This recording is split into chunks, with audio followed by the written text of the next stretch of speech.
श्री सद्गुरु महाराज की जय।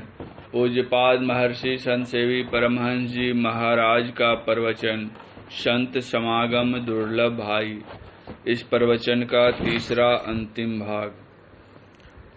संत तुलसी साहब ने कहा, संत शरण जो पड़ा ताही का लगा ठिकाना, और कहीं नहीं कुशल सकल बैराट चवाना।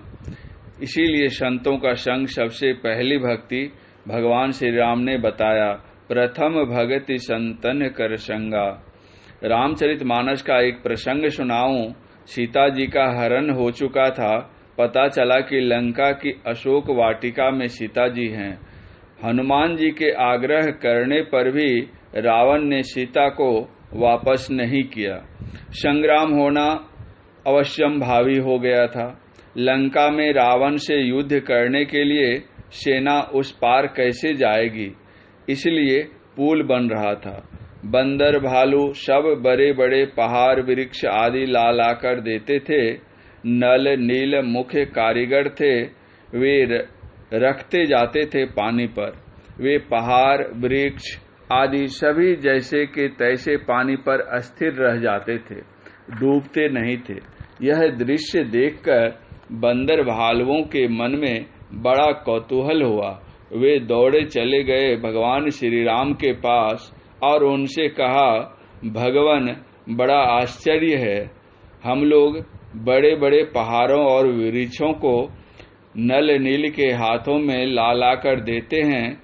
ये दोनों उन वृक्षों को और पहाड़ों को जैसे ही पानी पर रखते हैं, वे सभी वैसी ही टिके रह जाते हैं, पानी में डूबते नहीं। भगवान तो नर शरीर में लीला करने के लिए आए ही थे। उन्होंने अपनी लीला और बढ़ा दी। पूछा, क्या यह बात सत्य है? बंदरों और भालुओं ने कहा, भगवान हमने अपनी आंखों से देखी बात कही है, आप भी चलकर देखिए। भगवान राम वहां से चलकर समुद्र तट पर आते हैं।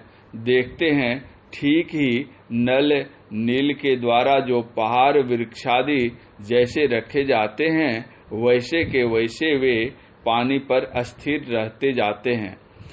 भगवान श्री राम ने नल नील से पूछा, क्या बात है कि इतने बड़े बड़े पहाड़ और वृक्षादि को तुम पानी पर रखते हो और वे सब के सब पानी के ऊपर ही रह जाते हैं, एक भी डूबती नहीं।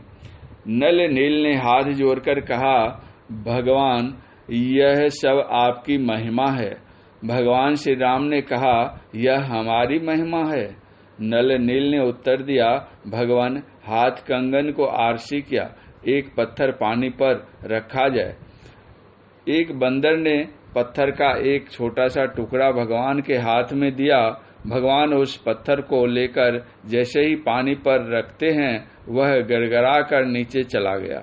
भगवान श्री राम कहते हैं, नल नील तुम लोग कहते थे कि मेरी महिमा से ये सभी पत्थर वृक्षादि पानी पर तैर रहे हैं, तो मेरे हाथ का रखा हुआ छोटा सा पत्थर का टुकड़ा पाताल कैसे चला गया? श्लेष भाषा में नल नील ने उत्तर दिया, भगवान यह तो जड़ पत्थर है, आपके हाथ से चेतन ब्रह्मा भी छूट जाए तो न मालूम किस पाताल में चला जाए। गोस्वामी तुलसीदास जी महाराज कहते हैं, देहि सत्संग निज अंग श्री रंग, भव भंग कारण शरण शोकहारी। हे श्री रंग, यह जो आपका निज अंग है, सत्संग जो इसकी शरण में आता है। हे श्री रंग, यह जो आपका निज अंग है सत्संग, जो इसकी शरण में आता है, उसका भाव भंग हो जाता है। यह सत्संग भगवान का निज अंग है। जो सत्संग को छोड़ दे, वह किस रसातल को जाएगा, कोई ठिकाना नहीं। इसलिए सभी संतों और भगवंतों ने सत्संग करने की आज्ञा दी। भगवान बुद्ध ने कहा, अभिवादनशीलस् नीचंग बद्धापचाइनो चतारो धम्मा बढ़ंती आयु वनो सुखम बलम, अर्थात जो बड़े को नमस्कार करते हैं, प्रणाम करते हैं, उनकी 4 चीजें बढ़ती हैं, आयु, वर्ण, सुख और बल। अब प्रश्न होता है कि बड़े कौन? हमारे गुरुदेव कहा करते थे कि वृद्ध 4 तरह के होते हैं। एक दूसरे होते हैं संबंध वृद्ध। संबंध में हमारे चाचा लगते हैं, लेकिन उम्र में हमसे वे छोटे हैं। उम्र में छोटे होने पर भी संबंध में बड़े हैं, इसलिए हम उनको प्रणाम करेंगे। तीसरे होते हैं पद वृद्ध। हमारी उम्र 50 साल की है, हमारे हाकिम बाबू की उम्र 30 साल की है, फिर भी वे हमको प्रणाम नहीं करेंगे, हम उनको प्रणाम करेंगे। चौथे होते हैं ज्ञान वृद्ध। ज्ञान में वे विशेष होते हैं, चाहे उम्र में वे कम ही हैं।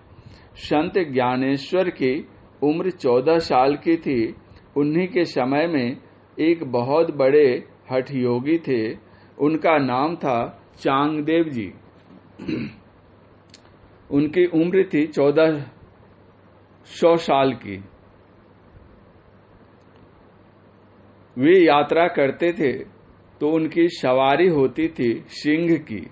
सिंह की सवारी पर जिस रास्ते से वे चलते थे, झुंड के झुंड लोग देखने के लिए आ जाते थे। चांगदेव जी को मालूम हुआ कि संत ज्ञानेश्वर नाम के एक बहुत बड़े पहुंचे हुए महात्मा हैं, उनसे भेंट करने की इच्छा हुई। इन्होंने एक पत्र लिखा संत ज्ञानेश्वर जी को। पत्र लिखने का ढंग उनका निराला था। हम लोग अपने से बड़े को प्रणाम लिखते हैं और छोटे रहते हैं तो आशीर्वाद लिखते हैं, लेकिन उन्होंने जो पत्र लिखा उसमें उन्होंने न तो प्रणाम लिखा और न आशीर्वाद ही, केवल कार्यक्रम लिखा कि हम फलाने समय आपसे भेंट करने के लिए आ रहे हैं। यह इसलिए कि उनके मन में हुआ कि हम तो 1400 साल के हैं और वे 14 साल के हैं, तो हम प्रणाम कैसे लिखें। और फिर यह भी उन्होंने सुन रखा था कि वे बहुत बड़े ज्ञानी हैं, आशीर्वाद भी कैसे लिखें। एक सज्जन पत्र लेकर आए और संत श्री ज्ञानेश्वर जी को दिया। एक मकान बन रहा था जिसकी दीवाल अभी थोड़ी सी ऊपर उठी थी। उसी पर संत ज्ञानेश्वर जी बैठे हुए थे। उनकी बहन मुक्ताबाई भी बगल में बैठी हुई थी। पत्रवाहक द्वारा पत्र पाकर संत ज्ञानेश्वर जी महाराज ने स्वयं पढ़ा और उस पत्र को उन्होंने बढ़ा दिया मुक्ताबाई की तरफ। पत्र पढ़कर मुक्ताबाई कहती हैं, भैया जिस तरह का पत्र आया है इसका उत्तर भी उसी तरह का होना चाहिए। संत ज्ञानेश्वर जी ने कहा, ठीक है। जिस दीवाल पर ये बैठे हुए थे उस दीवाल से कहा, चलो महात्मा चांगदेव जी से मिलने के लिए। दीवाल चल पड़ी। इधर से दीवाल की सवारी पर ये जा रहे हैं, उधर से वे सिंह पर आ रहे हैं। संत ज्ञानेश्वर जी बेजान दीवाल पर सवार थे और महात्मा चांगदेव जानदार सिंह पर। एक तरफ से दीवाल जा रही है, दूसरी तरफ से सिंह सवारी आ रही है। रास्ते में एक दूसरे से भेंट हुई। संत ज्ञानेश्वर जी को दीवाल की सवारी पर देखकर महात्मा चांगदेव अपनी सिंह की सवारी से नीचे उतर गए और उनके श्री चरणों में प्रणाम निवेदित कर उनको गुरु धारण करते हैं। 14 वर्ष की उम्र वाले को गुरु धारण करते हैं 1400 वर्ष की उम्र वाले। श्रोताओं की ओर से सद्गुरु महाराज की जय की नारा। ये ज्ञान वृद्ध होते हैं। ज्ञान वृद्ध सबसे विशेष होते हैं। महर्षि व्यास पुत्र श्री सुखदेव जी कम उम्र के थे, लेकिन जिस सभा में वे जाते थे उस सभा के लोग उनके स्वागत से में खड़े हो जाते थे। संत की महिमा गाते हुए संत पलटू दास जी ने लिखा, सबसे बड़े हैं संत दूसरा नाम है, तीजे 10 अवतार तिन्हें प्रणाम है, ब्रह्मा विष्णु महेश सकल अवतार हैं, अरे हारे पलटू सबके ऊपर संत मुकुट सरदार हैं। और भी स्पष्ट करते हुए पुनः उन्होंने कहा, बड़ा होए तेहि पूजिए संतन किया विचार, संतन किया विचार ज्ञान का दीपक लिन्हा, देवता 33 कोट नजर में सबको चिन्हा, सबका खंडन किया खोजी के तीनी निकारा, तीनों में दुई सही मुक्ति का एक ही द्वारा, हरि को लिया निकारी बहुरी 3 मंत्र विचारा, हरि हैं गुण के बीच संत हैं गुण से न्यारा, पलटू प्रथम संत जन दूजे हैं करतार, बड़ा होए तेहि पूजिए संतन किया विचार। इसीलिए शबरी जी को नवधा भक्ति का उपदेश करते हुए भगवान श्री राम ने कहा था, सातम सम मोहि मय जग देखा, मोते संत अधिक करी लेखा। गोस्वामी तुलसीदास जी महाराज उसी तरह उच्च कोटि के पहुंचे हुए संत थे। उनकी जयंती मनाने के लिए हम लोग यहाँ एकत्र हुए हैं। उनका जो ज्ञान है, उनके महान ज्ञान को हम धारण करें, जिनसे जीवन का कल्याणमय होगा। उन्होंने अमुक जगह जन्म लिया, अमुक उनके पिता थे, अमुक उनकी माता थी, लालन पालन इस तरह हुआ। यह तो एक साधारण जीवनी है। असली जीवनी तो उनकी यह है कि उन्होंने क्या किया। जिस समय यह देश परतंत्रता की बेड़ी में बेतरह जकड़ा हुआ था और आपस में फूट के कारण विदेशी यहाँ के धन जनादि को लूट रहे थे, यहाँ तक कि सही धार्मिक भावना की भी लुप्त प्राय होती जा रही थी। आत्मज्ञान छोड़कर लोग बहुदेव उपासना में लगे थे। शैव शाक्त वैष्णव शौर्य गाणपत्य आदि ये सब अपने अपने इष्ट को बड़ा और दूसरे के इष्ट को छोटा बताकर आपस में लड़ झगड़ रहे थे। उसी समय समन्वयवादी संत गोस्वामी तुलसीदास जी का अवतरण इस अवनीतल पर हुआ था। उन्होंने रामचरितमानस में कथानक के माध्यम से सिद्ध करके दिखलाया कि जो गान पत्य श्री गणेश जी को बड़ा बताकर अन्यों को छोटा बताते हैं, उनको जानना चाहिए कि गणेश जी से बड़े शिव जी हैं, क्योंकि शिव जी गणेश के पिता हैं।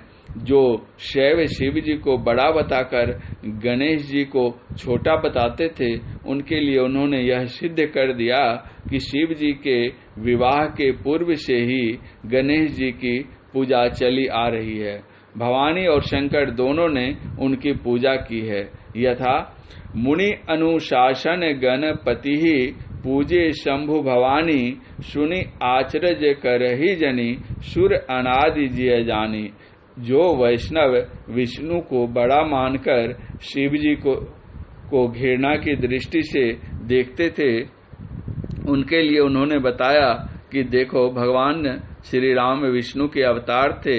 लंका पर चढ़ाई करने के लिए समुद्र पर जो सेतु निर्मित हुआ था, वहां श्री शंकर जी की आराधना पूजा करने के पश्चात ही श्री राम ने लंका पर चढ़ाई करके लंकापति रावण पर विजय प्राप्त की थी। जो कोई शैव शिव जी को बड़ा मानकर भगवान विष्णु का तिरस्कार करते थे, उनके लिए उन्होंने बताया, देखो, श्री शिव जी राम जी को अपना इष्ट मानते थे और श्री सीता जी को मातृवत। यही हेतु है कि जब सती ने श्री सीता जी का रूप धारण कर श्री राम की परीक्षा ली थी कि सही में ये भगवान हैं या नहीं, और जब शिव जी ध्यानस्थ होकर सती जी के इस कार्यकलाप से अभिज्ञ हुए, तो उन्होंने सती जैसी पत्नी का भी परित्याग कर दिया। इसी प्रकार इष्टों में किसी को छोटा और किसी को बड़ा बताने के भेदभाव को मिटाकर गोस्वामी जी ने सामंजस्य स्थापित किया। साथ ही उन्होंने यह भी बताया कि जाति विशेष होने से ही कोई विशेष नहीं होता, जिसमें भगवत भक्ति विराजती है वह विशेष होता है। जाति पाति, धन बल, जन बल, ऐश्वर्य आदि को निस्सार बताते हुए उन्होंने ईश्वर भक्ति को सार बताया। यथा जाति पाति कुल धर्म बड़ाई, धन बल परिजन गुण चतुराई, भक्तिहीन नर सोहई कैसा, बिनु जल वारिद देखिए जैसा। परमात्म भक्ति के वेशधारी बनावटी साधु, जिसको जगत से विराग नहीं, प्रभु पद में अनुराग नहीं, की भत्सरना करते हुए गोस्वामी जी ने कहा, बहुदाम श्यावर ही धाम जाति, विश्याहरि लीन न रही वीरति।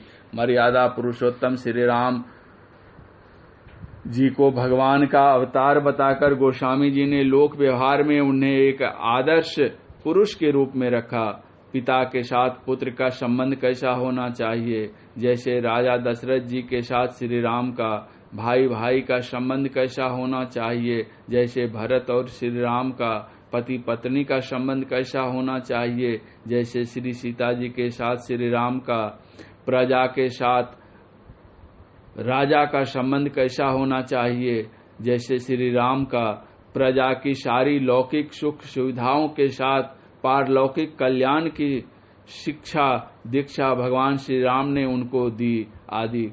हम लोगों को भी उसी तरह ईश्वर की भक्ति करनी चाहिए जिस तरह भक्ति गोस्वामी तुलसीदास जी महाराज ने की। भगवान श्री राम के वे अनन्य भक्त थे। भगवान श्री राम की भक्ति करके उन्होंने मुक्ति पाई। उसी तरह हम लोगों को भी चाहिए कि ईश्वर की भक्ति करके इस मानव जीवन को कल्याणमय बनावें। गोस्वामी जी संत कवि थे। उन्होंने जागतिक जन को लौकिक और पारलौकिक उभय प्रकार की शिक्षा दी। मैं आप लोगों की श्रद्धा भक्ति की प्रशंसा करता हूं और आप लोगों की शुभ उन्नति के लिए शुभकामना करता हूं। इस जयंती के माध्यम से आप लोग मुझे बुला लेते हैं। आप लोगों के दर्शन से मुझे प्रसन्नता होती है। धन्यवाद। पूज्यपाद महर्षि संत सेवी परमहंस जी महाराज का यह प्रवचन भागलपुर नगर के राम जानकी मंदिर में दिनांक 14/9/1994 ईस्वी को गोस्वामी तुलसीदास जी महाराज की जयंती के अवसर पर हुआ था। श्री सद्गुरु महाराज की जय।